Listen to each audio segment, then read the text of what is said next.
مساء الفل او صباح الفل عليك يا صديقي العزيز، على حسب التوقيت اللي انت بتتفرج فيه على الفيديو ده. معرض الكتاب بدأ النهارده، اول يوم لدخول الجمهور في معرض الكتاب 2024، والنهارده انا جاي اتكلم معاكم بشكل حصري عن احد الاعمال اللي نازله في معرض الكتاب، وهو العدد السادس من سلسله حلمي مهران للكاتب احمد عثمان اللي بيحمل اسم خط مفتوح.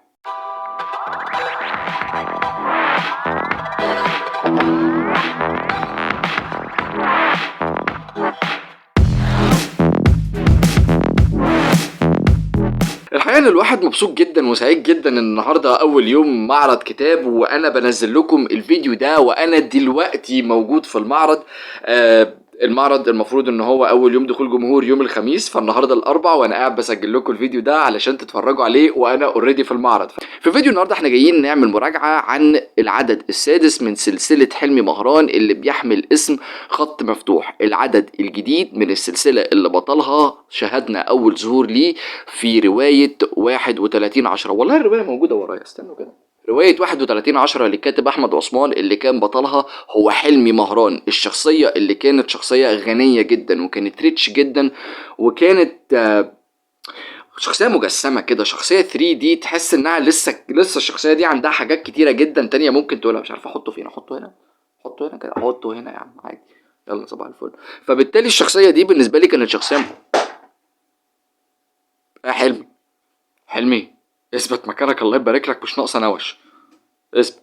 فشخصيه حلمي مهران زي ما قلت شخصيه لا لسه عندها حاجات كتير تقولها.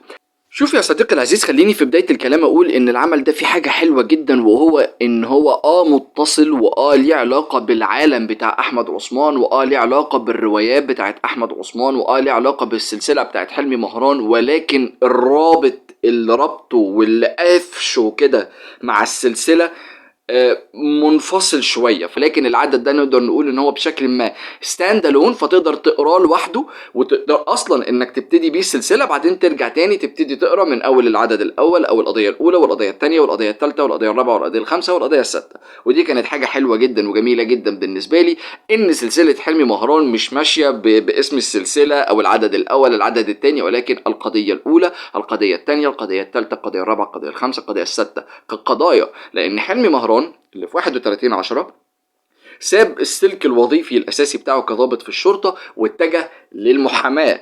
فسلسلة حلمي مهران بتعمل تراكنج لحياة حلمي مهران كمحامي، فبالتالي كل عدد عبارة عن قضية بيحقق فيها حلمي مهران، فبالتالي هي قضايا وليست أعداد. وخلينا دلوقتي يا صديقي العزيز نبتدي نتكلم عن السلسلة على طول، وأقول لك إن العدد السادس من حلمي مهران بيبتدي بإن عم حلمي كان نايم في الننة، كان نايم في العسل، وبعد كده بيجي له تليفون بيصحيه من النوم بيقول له اصحى يا حبيبي، أنا خطفت مراتك طليقتك وعد، وابنك وليد، وبنت طليقتك من جوزها الجديد، فاصحى بقى وفوق لي علشان نشوف احنا هنعمل ايه مع بعض. والحقيقه خليني اقف عند النقطه دي شويه، لان احمد عثمان دايما معروف بالنسبه لي انا تحديدا كواحد متابع لاعمال احمد عثمان، اقدر اقول ان احمد عثمان حقيقي كاتب للمشاهد صفر ممتاز. يعني هو كاتب ممتاز للمشاهد صفر. الراجل ده بيعرف يعمل لك مشهد افتتاحي داخل العمل بتاعه وداخل الاعمال بتاعته، يسحلك يجيبك كده، يقول لك انت قاعد تعال احنا رايحين هناك، تعال معانا،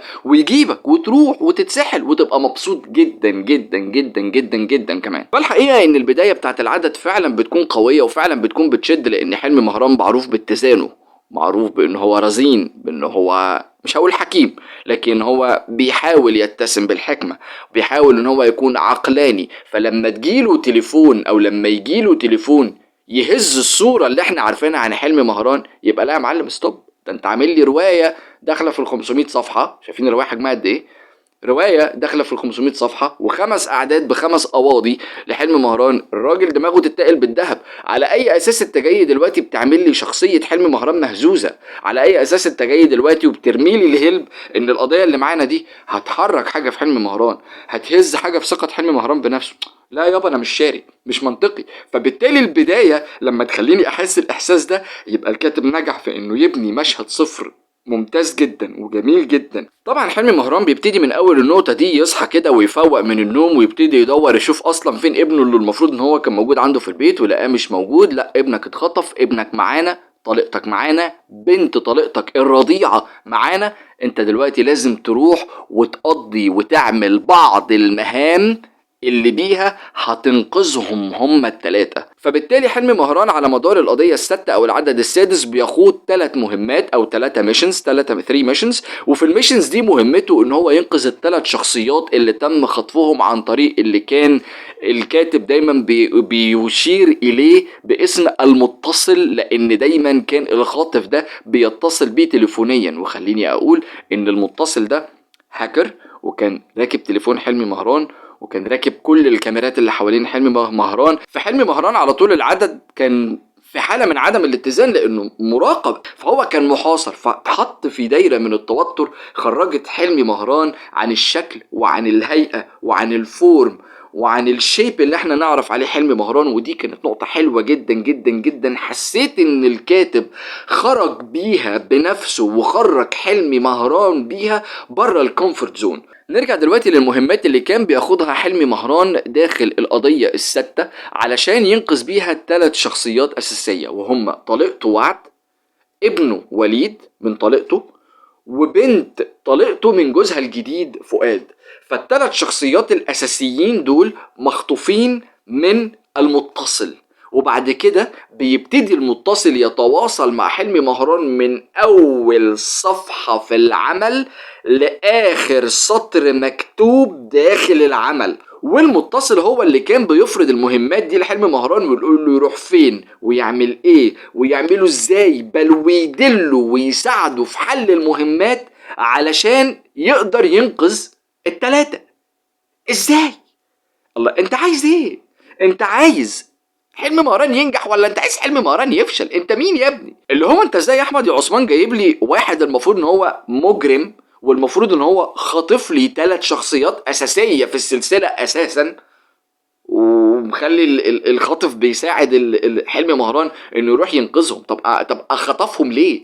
ايه الفكره؟ فين القضيه؟ فين النقطة اللي المفروض ان احنا نفهمها ونستوعبها؟ ومين هو المتصل؟ الحقيقة انا على مدار العمل وعلى مدار صفحات القضية الستة هتعرف ان كان في صلة قوية جدا وصلة قريبة ما بين حلمي مهران وما بين المتصل، بل هو واحد من اوائل القضايا او واحد من اوائل المهام اللي مسكها حلمي مهران في حياته العملية بالكامل.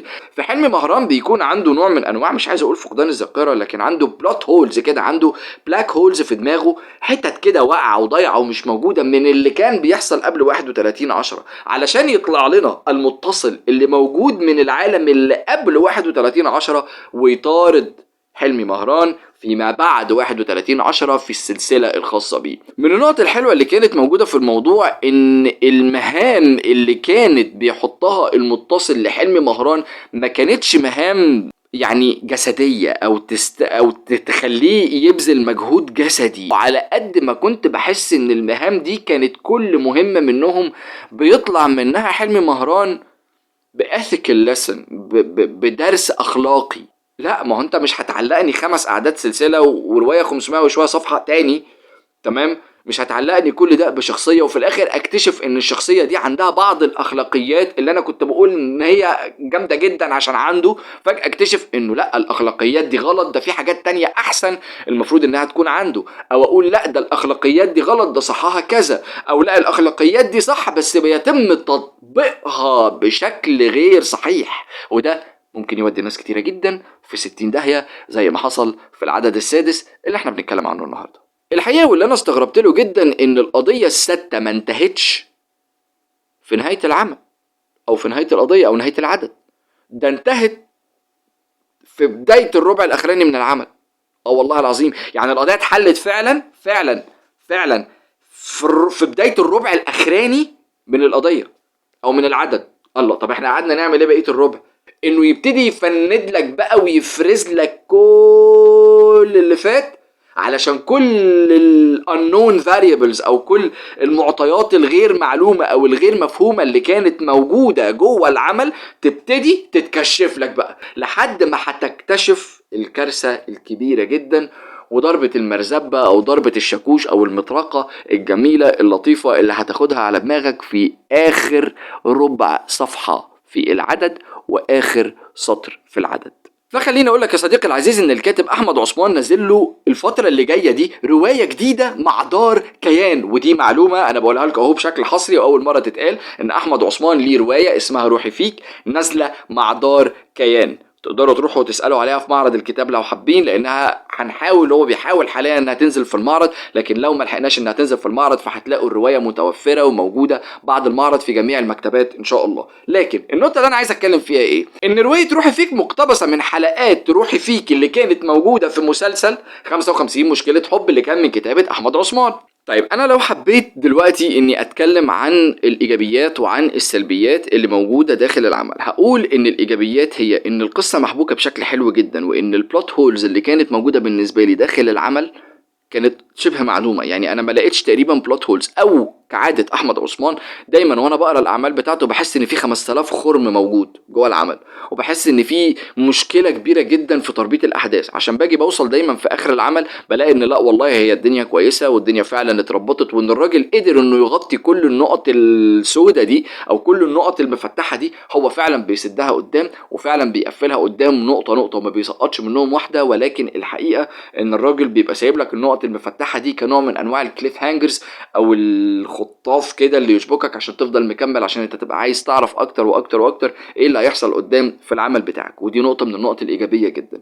اما من حيث اللغه فخلينا اقول ان اللغه كلغه عربيه فهي لغه عربيه فصحى في السرد جيده، اما في الحوار فهي لغه بالمصريه العاميه، ودي حاجه كويسه جدا وتفيد سلسله حلمي مهران بسبب التخبطات النفسيه والعاطفيه والذهنيه اللي بيتعرض ليها حلمي مهران. يستحسن ان الديالوج يكون بالعاميه علشان يقدر ان هو يوصل الكلام ده كله بشكل حلو جدا جدا جدا. بالنسبه للشخصيات، وخليني هنا اقول ان الشخصيات بتاعت حلمي مهران اتفرش لها في 5 اعداد قبل كده، بالتالي ال5 اعداد خدوا وقتهم وكفايه قوي في ان هم يفرشوا لي الشخصيات ويكلموني عن الشخصيات ويعرفني على الشخصيات بتاعت عالم حلمي مهران اللي موجودين في سلسله حلمي مهران. فما اقدرش دلوقتي اجي واقول على احدى الشخصيات اللي موجوده في سلسله حلمي مهران شخصيه ضعيفه او شخصيه غير مجسمه، ولكن اللي اقدر اقوله ان الشخصيات اللي في سلسله حلمي مهران بتختلف نسبه ظهورها وقوتها على حسب الاحتياج ليها داخل كل عدد من الاعداد.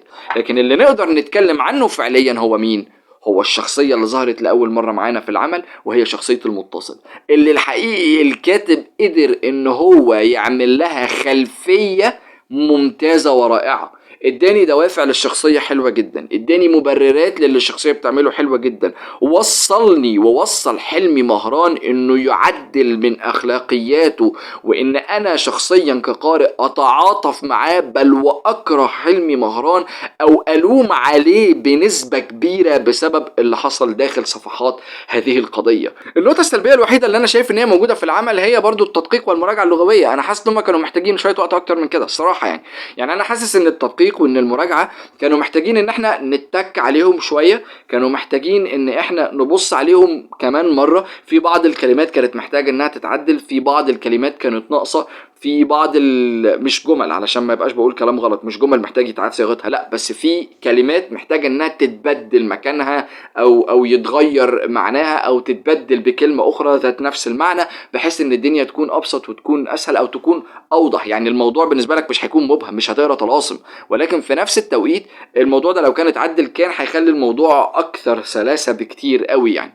وبس كده يا صديقي العزيز، هو ده كان رأيي في القضية الستة من حلمي مهران اللي بتحمل اسم خط مفتوح، عشان هو فعلا خط مفتوح ما بينه وما بين المتصل على مدار القضية كلها او على مدار العدد كله. وما تنساش ان احمد عثمان نزل له عمل تاني وهو روحي فيك مع دار كيان، فتقدروا طبعا تروحوا دار كيان وتسالوا على العمل الجديد بتاع احمد عثمان وتشوفوا اذا كان نزل ولا هينزل بعد المعرض. انا بقى مش عارف بصراحه، النقطه دي مش معايا، النقطه دي مع عثمان ومع كيان، روحوا اسالوهم هما الاثنين وهم يدلوكوا ويقولوا لكم. بس كده يا سيدي، واشوفك بقى النهارده في معرض الكتاب، لان انت بتتفرج على الفيديو ده وانا اوريدي في المعرض النهارده في اول يوم في استقبال الجمهور في معرض الكتاب. وبس كده، شكرا لكم واشوفكم في المراجعه اللي جايه. السلام عليكم.